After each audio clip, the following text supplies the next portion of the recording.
Today, we are focusing on mixing. So, your homework assignment tonight is to mix this very same thing that I am mixing for you. Obviously, you want to make sure that you want to download the stems first, the zip file that is called Class Trap or Trap Class or something. It's on the website. And then you're going to go ahead and drag those files into FL Studio, Class Trap Mix. Drag them on in. You could also drag them on in from, if ever you want to delete them all, just hold Shift and click, and then click, right click, delete, and you could delete it all. I like to drag them in from my folder, but my summer class trap thing, you can open this in a new tab. Oops, I'm sorry, you could open Windows Shell menu and open it and drag them in, or you could drag them in one by one, like that. I just feel like it's easier if you drag them in from outside. So I'm going to drag them in from outside. And please be wary. This might be kind of a long video, but it's very repetitive. First things first, you're going to double click each track. You are going to normalize. Normalize. Don't forget to make sure that the BPM is at 140. That makes it easier for you to do arrangements later. So double click, normalize. Double click, normalize. Double click, normalize. Double click, normalize. Double click, normalize. Double click, normalize. Double click, normalize. We're just trying to make sure that we're getting everything that we can out of the track sonically. So we're making sure that the loudest point reaches that 0 decibel point like we talked about in class. And after you normalize, you can see that the FL Keys channel is empty, so you can remove it. We don't need that. Okay, now we're going to go through this. I didn't show you this in class, but I feel like it would help you. If you click on a track, like I did here, and you press Alt up, it's going to move it up. And I like to put all my drums together. I like to put all of my melody situations together. This is my hi-hat, and these are my effects. I usually put effects also at the beginning. I might also like put a bass up there or something like that. And you might need to rename things too. As you can see, the names of these it's kind of ugly. You need to name it something that's useful to you. So you could just hit play and listen to what you have. Oops.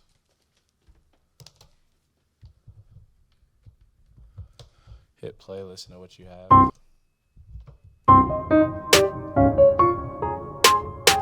So as you can see right now, Keyscape is called Keyscape. Now this stuff isn't important for your bottom line, but it's helpful if you want to keep things organized. I'm going to rename this as just piano, because that's exactly what it is. Let's see what else. I'm going to rename this as just snare. Again, you don't have to do this in order to get your mix right. It just helps as far as keeping things organized before you go off and send them to the mixer. Name that hi-hat. I'll name this 808. What's this? It says snare consolidated. What is this? Okay, so snare consolidated is actually that thing that Luke brought up in class, where we're just reversing it. So I'm just going to put rev for reverse. Let's see what this one sounds like. This one. Okay, so that's the riser. I'm just going to call it rise effects. And this one I'll just call fall effects.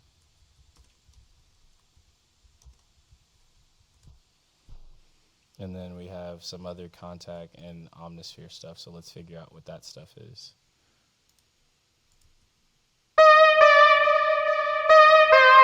Okay, that's a poly lead, so I'm just gonna call it poly lead.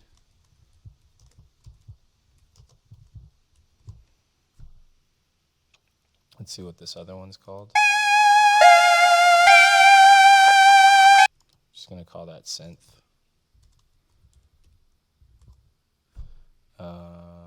This one down here.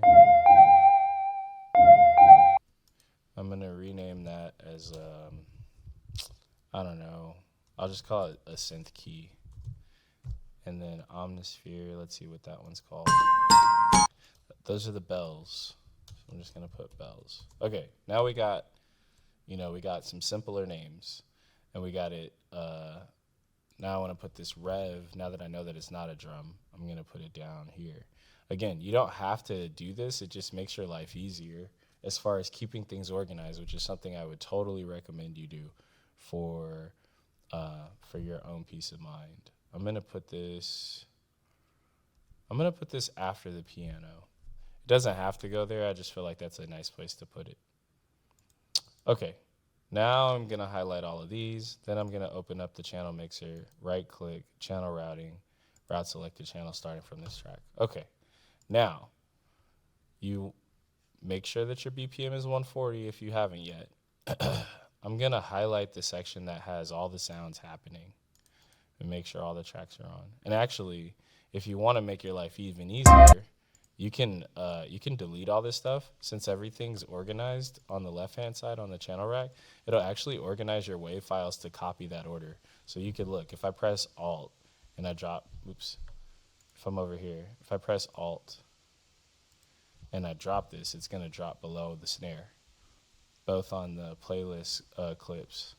So I'm just pressing up and down. To keep things organized, you might even wanna start that way. So I can delete all these WAV files and drag them all back on, highlighting by clicking and pressing Shift and then dragging over. And then they're all in the same order that the WAV files are. This is mostly just like keeping house clean and stuff like that, which is really important. So I linked all of those up, and now every track goes in that order. Let's say, this is just me showing you just like tips that I didn't cover in class, but it might be useful for you. You can color these if you want. I tend to color them by like my company colors, so I'll just go like orange, and I can like fade it to a different orange. Let's say I do orange there, and then I do like this kind of color here, and I click accept, then it's gonna fade them like a sunset. And then I could do the same here. This is not necessary for your homework. I'm just telling you because it keeps things organized. And then maybe I could do like a night sky or something. So like we'll do like a darker, like almost purple or whatever, and we can fade it into, maybe a light blue or something like that. Click accept, and then there you go. Now, if I did that and I wanted these to be pretty too, again, this is not important. If you want to just get to the meat and bones of this whole thing,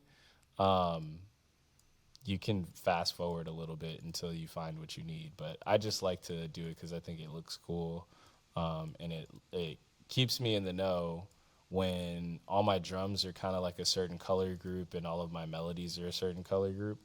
It makes life a little easier. So I'm just clearing out my mixer channel so that when I actually send them to the mixer channel again, it'll have those colors that I was talking about. So if I just highlight it and I send them over, bam. Okay, let's start with the 808 because we are going to do leveling now. Oh, it's not out yet. So let me drag these over onto the playlist. And let me make sure that they all start at the very beginning. Okay. Going right here where almost everything is happening. All right. So this is where we're going to start really getting into the meat and bones of the mixing, or at least the meat and bones of the leveling. Click on the master track. Get rid of the limiter. You don't need it. Click on the master track. Open up dB meter. This way you can see how loud your stuff is getting on the meter. I'm going to click on the 808, click on the wrench here, and I'm going to play it. I want everything that I'm leveling to fall between -3, which is about here, and -6.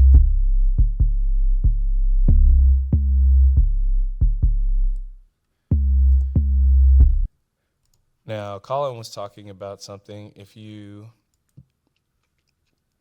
want to make your sounds have a little bit more grit, maybe you want to throw a little bit of saturation on them,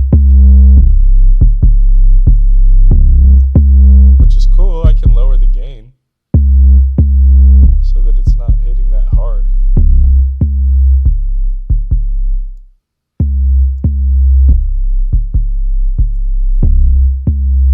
And I can still lower my 808 until it's getting right in the range that I prefer.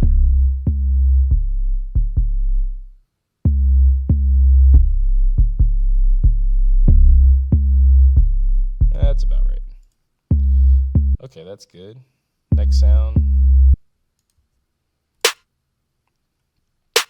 Click on the snare, level it.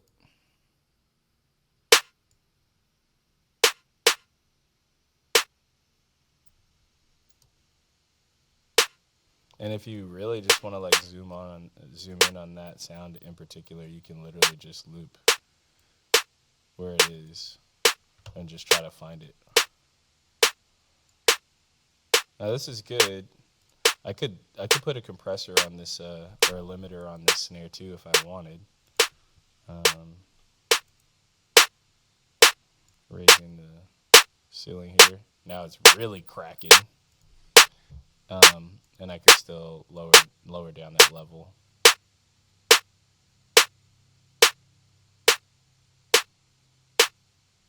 That's a good place.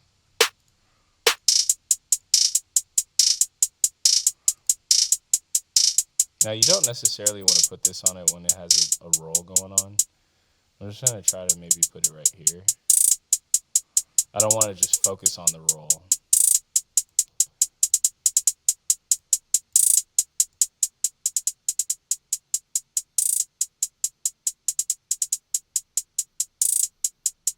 Now, a good rule of thumb in general is to make sure that all the low frequencies are out of whatever sounds you're using. I'm not necessarily going to throw it because I don't hear anything. And this snare is fine. And the 808, you need the lower frequencies on. So that's fine. Okay, let's go to the effects at the very beginning.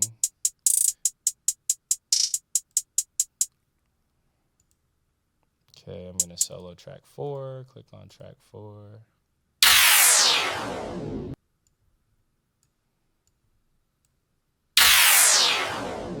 Okay, so that's actually the fall. I wanted the rise first. So you can always move it over by just clicking Alt and then clicking the arrow. So now the rise is on 4.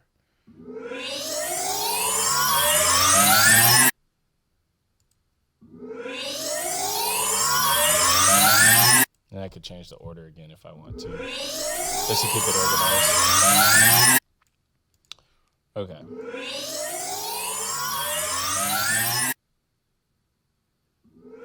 In this instance, it doesn't go past -60 or whatever, or -6. And you could use a EQ if you want to make sure that all the low frequencies aren't in there. You can. Up to you. You always want to get rid of low frequencies where you can.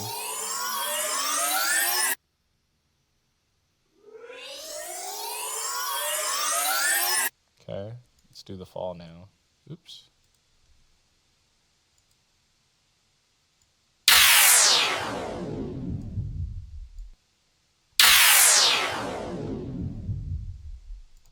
Clicking on the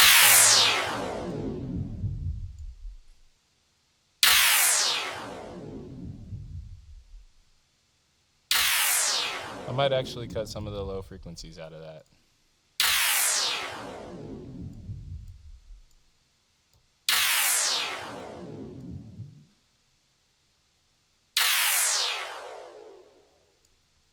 Okay. Now the piano.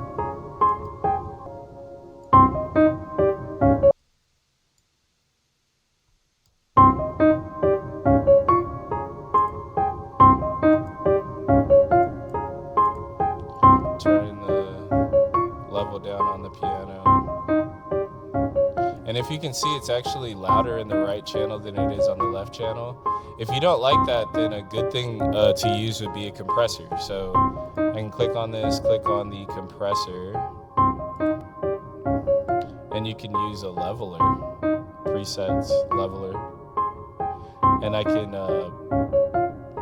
lower the threshold until it quiets down the sound. I could turn up the ratio maybe to 5.1, and I could turn the gain up. If you don't like that, then welcome to something else. It's called pan. You can pan by turning this knob, and it makes everything go to the right side, or you can pan and make everything go to the left side. If you want this in the middle, you can adjust it so that the two channels in the stereo instance are sharing equal space.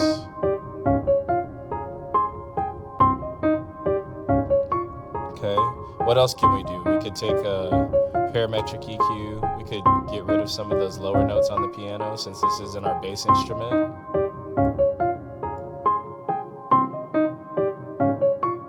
That's enough. I don't want to take up too much. I don't want to get rid of the character of the piano. Okay, next song. Next sound is the rev, which I think is later on in the song. I think it's right here.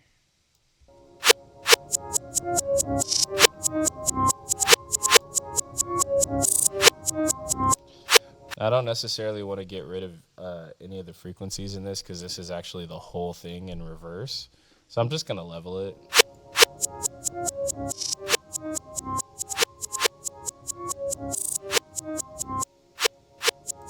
I might actually throw a limiter on here too, though.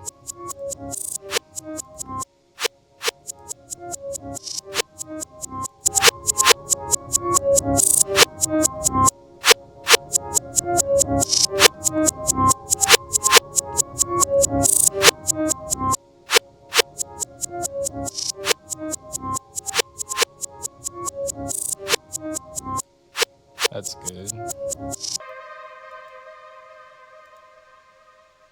Gonna go back over here, highlight here. 8. Now, if you listen closely, there's like a delay and reverb on that sound.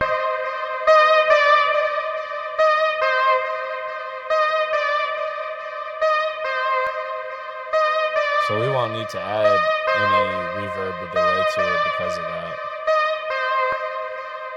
You can see if there's any low frequencies I want to take out. Yeah, I don't need that stuff down there.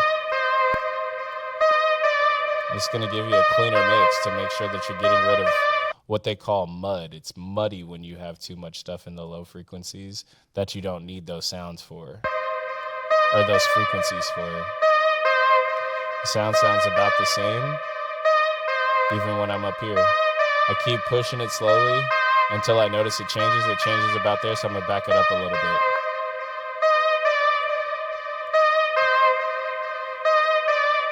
Okay, next sound. 9.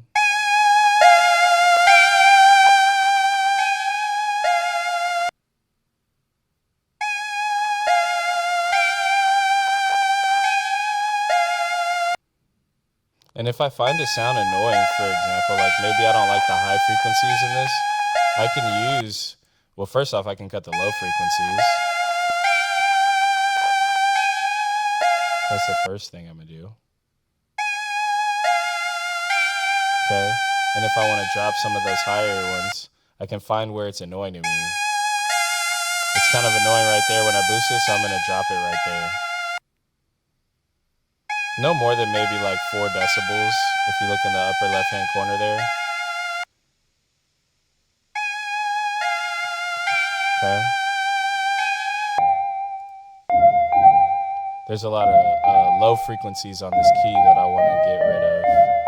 So first off, I'm going to get rid of that because I don't need that.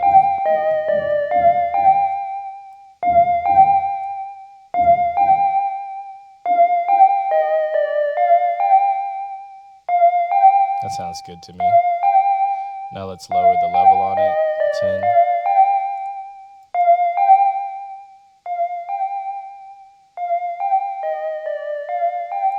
Almost done. The bells.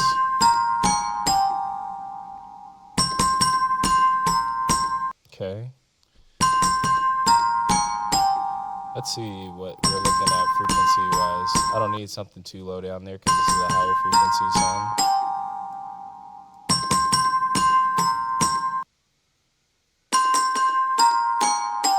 That's good right there.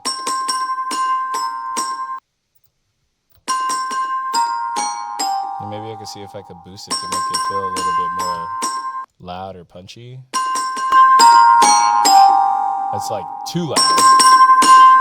So if you ever want to turn off a sound, you just hit that button right there. I want to try something else out. I think there's a transient processor or something. And it is in the trial version. I'm actually not going to use that. Never mind that. Okay. I'm going to use this and turn the sound all the way down until it's dropping below that 6% or that negative 6 dB.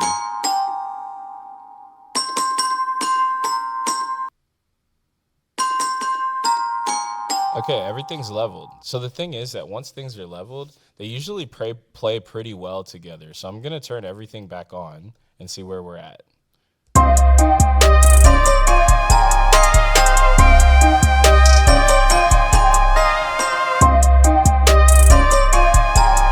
You can see that everything is still, it's beyond peaking right now. That's okay. We're going to go right back through this whole thing, soloing everything, and slowly but surely adding every additional sound in. So I'm going to start with the 808. And see how the 808 agrees with the snare.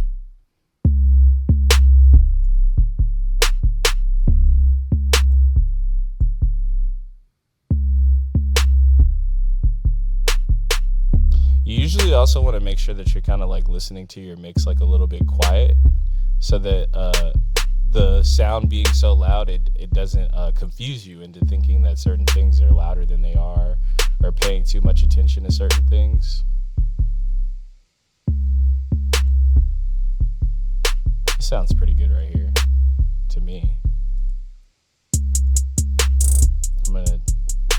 Yeah, you want it to sit nicely. And if we start getting too close to 0, we can double click this and drag and turn everything down.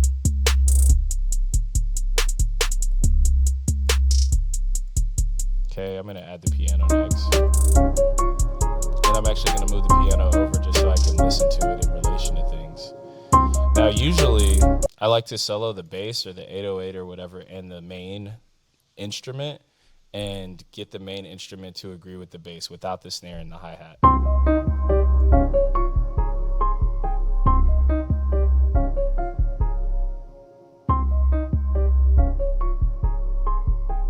Sounds pretty good together. I'm going to turn it up a little bit, see if it sounds good.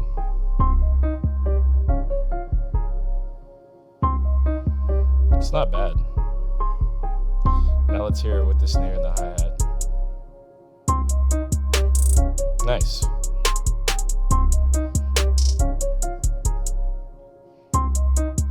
Okay. Now I'll reference the other sounds to the piano because that's the main thing, because the drums sound good now. We want to make sure that things sound good with the piano.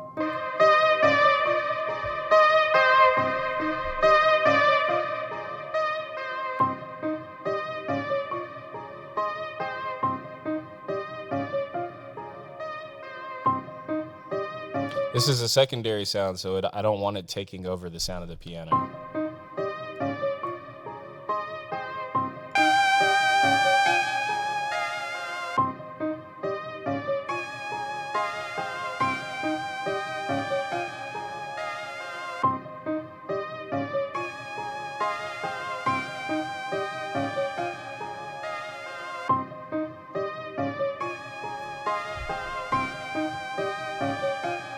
Not bad.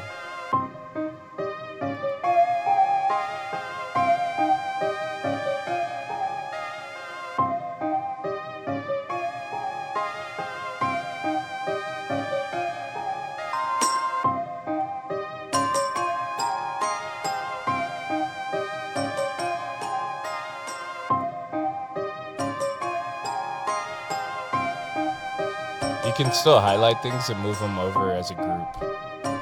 So we should sound pretty good now at this point.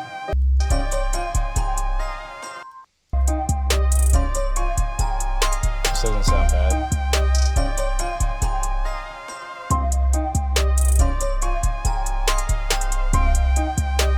And the volume's good too. If you look at it, everything's still just over -6 together. Now I'm gonna listen to that reverse part, and since there's everything in this, I want this to be closer to that -6 or closer to the area that the whole thing is together.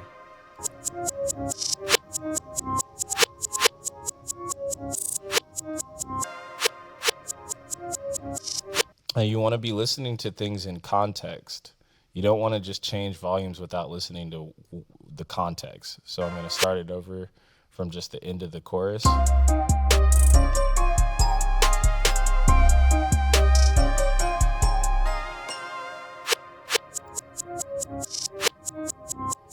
It sounds pretty good to me.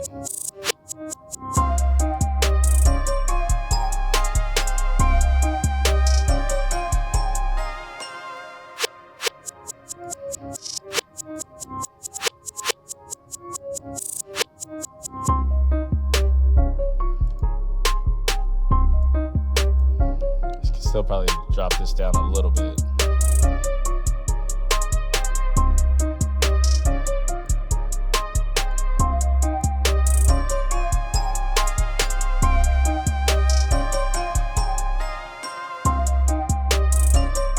Okay, let me just get these intro effects done, and then we should be pretty good.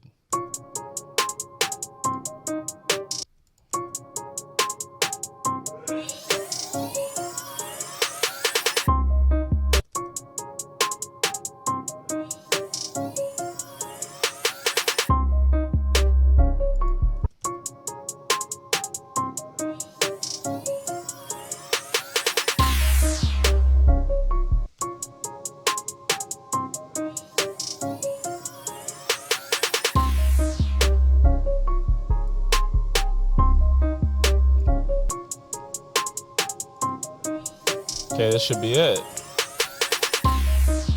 Then you just adjust as you hear if anything needs any adjustment. But this we should be pretty good here.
Okay, and with that, you're done.